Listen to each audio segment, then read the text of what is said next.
大家要有一個疑問啦嚇，有乜嘢嘅疑問咧？就係咧喺我哋咧八卦入面啦，有一個數目字嚇係冇卦嘅喎，邊一個啊？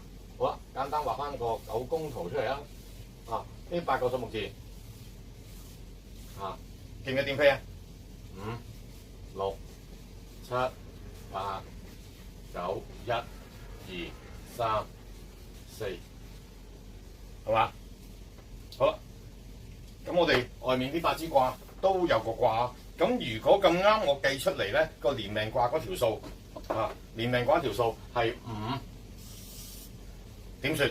好啦，咁有一個程式可以俾大家去參考翻嘅。記住一樣嘢啦無論係你係男人，如果出現咗呢個5呢個數咧，我哋咧就將佢嘅宮位就左右上角移上去就將佢寄存喺呢個2，即係呢個坤宮度，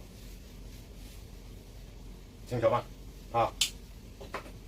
而相反地如果女士出現咗呢個5呢個數，我哋就將佢寄存咗喺呢一個就係8係乜嘢？8係艮宮咯。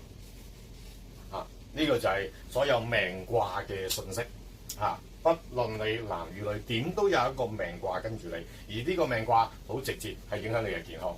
同樣你嘅床頭向邊一個向什麼方向都係一個好重要嘅環節嚟嘅。所以大家緊記點樣去計男士、女士嘅命卦啦。